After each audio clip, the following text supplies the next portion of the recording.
আসসালামু আলাইকুম রহমতুল্লাহ। সুপ্রিয় দর্শক মণ্ডলী, আশা করি আপনারা সবাই ভালো আছেন। বন্ধন অ্যাগ্রো ফার্মের পক্ষ থেকে আপনাদের সকলকে স্বাগতম জানাচ্ছি। সামনে আসন্ন কোরবানির ঈদ, আর 2024-এর কোরবানির ঈদকে কেন্দ্র করে আমরা আমাদের খামারে 9টি গরু প্রস্তুত করেছি আলহামদুলিল্লাহ। আমাদের গরুগুলোর মধ্যে কিছু আমাদের ক্রয়কৃত, কিছু আমাদের ঘরের বাছুর। ক্রয়কৃত গরুগুলো আমরা আমাদের খামারে প্রায় 3.5 মাস মতো রেখেছি, আর যেগুলো আমাদের গাভীর বাছুর সেগুলো প্রায় 2 বছরের আশেপাশে আমাদের খামারে পালা। যাই হোক, এখন আসলে আমরা কিভাবে স্বল্প সময়ে মোটা তাজাকরণ প্রকল্প পরিচালনা করি সেটা বিষয়ে একটু ধারণা দেব।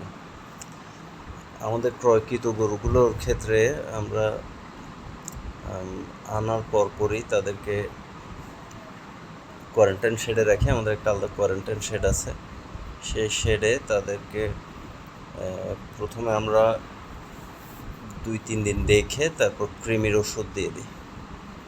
এখানে কৃমির ওষুধ বিভিন্নজন বিভিন্নটা পছন্দ করেন, তবে আমরা স্বল্প মেয়াদের জন্য লিভানিড কৃমির ওষুধটা ব্যবহার করি। এটা আমরা দৈহিক ওজনের প্রতি 100 কেজিতে একটি বোলাস ব্যবহার করে থাকি,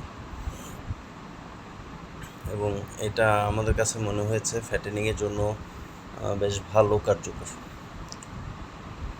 কৃমির এই বোলাস দেওয়ার পরে আমরা 2-3 দিন তাদেরকে সময় দিয়েছি। সময় দেওয়ার পরে আমরা তাদেরকে খুরা রোগের ভ্যাকসিন করেছি, সরকারি ভ্যাকসিন যেটি আছে সেটি। খুরা রোগের ভ্যাকসিন করার 2-3 দিন পরে আমরা তাদেরকে কলিজা কৃমির জন্য নাইট্রোনেক্স ইঞ্জেকশন করেছি। এখানে আসলে আমি বলবো নাইট্রোনেক্স ইঞ্জেকশন করাটা খুবই গুরুত্বপূর্ণ, কারণ কলিজা কৃমি যদি থাকে তাহলে আসলে গরুর শরীরে পর্যাপ্ত গ্রোথ আসে না। আর কলিজা কৃমির ইঞ্জেকশন করার পরে আমরা গরুগুলোকে লাম্পি ভ্যাক ইঞ্জেকশন দিয়েছি লাম্পি স্কিন ডিজিজের জন্য, এবং এটিও খুবই গুরুত্বপূর্ণ যেহেতু এখন লাম্পি স্কিন ডিজিজটি খুব ব্যাপক আকারে সমগ্র দেশে ছড়িয়ে গিয়েছে। এই কারণে এই রোগ থেকে পরিত্রাণের জন্য এখন এই ভ্যাকসিনই সর্বোত্তম পন্থা। লাম্পি ভ্যাকসিন শেষ করার পরে আমাদের কয়েকটি গরুতে স্কিনের প্রবলেম ছিল, তাদেরকে আমরা অ্যামেকটিন প্লাস ইঞ্জেকশন চামড়ার নিচে দিয়েছি।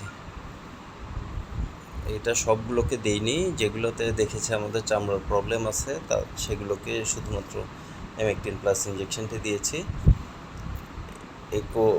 এই কোর্সগুলো করার পরে আমরা আমাদের গরুগুলোকে মূল শেডে নিয়ে এসেছি। মূল শেডে আনার পর যেহেতু আমরা 3-3.5 মাসের জন্য মাত্র গরুগুলোকে সংগ্রহ করেছি, তাই মোটামুটি প্রথম থেকেই তাদের ফ্যাটেনিংটা যাতে পর্যাপ্ত হয় সেভাবে খাওয়া দাওয়া শুরু করেছি। আমাদের খাবারের রেশনে মোটামুটি 18-20% পর্যন্ত প্রোটিন থাকে, এবং প্রথম দিকে বডি ওয়েটের 1% করে দেওয়ার পর 1 মাস পর থেকে আস্তে আস্তে বৃদ্ধি করে 1.25% এবং আস্তে আস্তে 1.5%, এখন বর্তমানে 1.5% খাদ্য রেশন চলছে। খাবারের মধ্যে আসলে এক একজন এক এক ধরনের আইটেম ব্যবহার করে। আমরা খুব বেশি পরিমাণে আইটেম ব্যবহার করি না, তবে চেষ্টা করি যাতে প্রোটিনের পরিমাণটা ঠিক থাকে। আমাদের খাবারের আইটেমের মধ্যে গমের ভুসি মূল উপাদান থাকে, ভুট্টা গুঁড়া, চাউলের গুঁড়া, সয়াবিনের হালস, সয়াবিনের ভুসি, মুগ ভুসি, মসুরের ভুসি এইগুলোই থাকে। এগুলো আমরা নির্দিষ্ট পরিমাণে মিশিয়ে গরুকে পরিবেশন করি। আর আমরা খাবার পরিবেশনের ক্ষেত্রে গরুকে খুব বেশি একটা পানি দেই না, পানি দিয়ে একেবারে মাখা মাখা করে, যাতে কোনো রকম ইনডাইজেশন না হয়। এবং গরুকে আমরা কাঁচা ঘাস খেতে দিই। আমাদের পর্যাপ্ত কাঁচা ঘাস আছে আলহামদুলিল্লাহ। এখন কাঁচা ঘাস দিই। কোনো গরুতে যদি যখন দেখি যে না কাঁচা ঘাস সে খেতে চাচ্ছে কম, ষাঁড় গরুর ক্ষেত্রে অনেক সময় আমরা এই প্রবলেমটা পাই যে তারা কাঁচা ঘাস কম খেতে চায়, তখন আমরা তাদেরকে খড় দিই। এইভাবে করে আলহামদুলিল্লাহ আমাদের গরুগুলো মোটামুটি ভালোই মোটা তাজা হয়েছে। তবে এখানে একটা বিষয় আসলে আপনাদেরকে খেয়াল করতে হবে, সেটা হচ্ছে মোটা তাজা করার ক্ষেত্রে অনেকে অনেক পদ্ধতি অবলম্বন করে।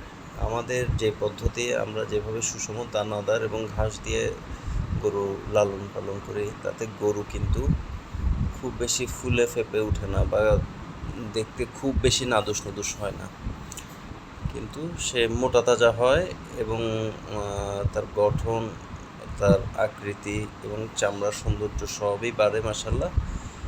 এবং গরুগুলো খুবই চঞ্চল থাকে। কিন্তু এই ক্ষেত্রে তার গোশতের ওজনটা বেশি থাকে। অর্থাৎ অনেক ক্ষেত্রে দেখা যায় কি গরু দেখতে বড় মনে হয়, কিন্তু তার গোশতের ওজন কম থাকে। অনেক ক্ষেত্রে গরুকে একটু চাপা শরীরের মনে হয়, কিন্তু গোশতের ওজনটা বেশি থাকে। আমাদের আলহামদুলিল্লাহ গরুগুলো চাপা শরীরের হয়, পেট থাকে কম এবং শরীর থাকে টাইট, এবং গোশতের মাশাআল্লাহ ওজন এবং গোশতের পার্সেন্টেজটা বেশি পাওয়া যায়। এটা আমাদের ক্লায়েন্টদের রিভিউ আর কি। আমরা তো গত 3 বছর 3টা কোরবানি পার করলাম আমাদের খামারের। এই বছর সহ ইনশাল্লাহ 4র্থ বছর হবে। এটা আমাদের মোটামুটি একটা অভিজ্ঞতা হয়ে গেছে। আর এক্ষেত্রে আমরা অনেকে বলবেন যে লিভার টনিক দেই কি না। লিভার টনিক আসলে আমরা কোনো গরুকে ঢালাওভাবে দেই না। লিভার টনিকের বিষয়ে আমার যেটা মতামত, সেটা হচ্ছে লিভার টনিক যে সকল গরু খুবই দুর্বল, খুবই জরাজীর্ণ শরীর এবং হাড্ডিসার, তাদের জন্য কৃমিমুক্ত করার পরে লিভার টনিক প্রয়োজন আছে। কিন্তু সকল গরুর ক্ষেত্রে লিভার টনিক আসলে প্রয়োজন আছে এরকম মনে হয় না। আমরা জিঙ্কটা ব্যবহার করি কৃমিমুক্ত করার পরে, সেটাও প্রয়োজন বুঝে, তবে চেষ্টা করি সবগুলো গরুকেই জিঙ্ক দিতে। জিঙ্ক দিলে গরুর চামড়াটা উজ্জ্বল হয়, গরুর খাবারের রুচি বাড়ে এবং গরুর মোটা পশমগুলো আস্তে আস্তে ঝরে যায়। এটা একটা উপকারী দিক। আর তার রুচির জন্য মাঝে মধ্যে যেসব গরুর রুচি কম বা খেতে চাচ্ছে কম, তাদেরকে বায়োলেক বোলাস অথবা এসিলাক প্লাস বোলাস এটা প্রতি বেলায় একটি করে দিই, হয়তো 2 বা 3 দিন চালাই। অনেক সময় গরু খেতে চায় না, সে সময় জাইমোভেট পাউডারও ব্যবহার করি, এটাও প্রতিবেলায় একটা করে 2 বা 3 দিন করে চালাই। আর ষাঁড় গরুর এমনি আলহামদুলিল্লাহ অন্য কোনো খুব বড় একটা সমস্যা দেখা যায় না। খাবারের তীব্র অরুচি, দীর্ঘদিন ধরে খাচ্ছে না, এই ধরনের ক্ষেত্রে আমরা বায়োনাল ফোর্ট ইঞ্জেকশনটা ব্যবহার করি। দেখা যাচ্ছে কি টানা 3 দিন ব্যবহার করি, হয়তো গরুর আকার অনুযায়ী 10 থেকে 12 মিলি করে একবার, মানে এক বেলায়। আর অনেক ক্ষেত্রে হয়তো ক্যাটোফস বা ক্যাটোফোর্স এই ধরনের ইঞ্জেকশনও ব্যবহার করে থাকি। এটা গরুর রুচির অবস্থা, শারীরিক অবস্থা সেটা বিবেচনা করে, তবে এটার পরিমাণ খুবই কম, নগণ্য। বায়োনাল ফোর্ট এবং ক্যাটোফস অথবা ক্যাটোফোর্স এগুলো আমরা খুব বেশি একটা ব্যবহার করি না। মুখের খাবারের উপরে আমরা বেশি নির্ভরশীল এবং এটাতে আলহামদুলিল্লাহ গরুর গ্রোথ আসে, ভালোই আসে। অনেক ক্ষেত্রে দেখা যায় কি 30 দিনে 35-40 কেজি পর্যন্ত গ্রোথ আসে। ধন্যবাদ সবাইকে। আসসালামু আলাইকুম।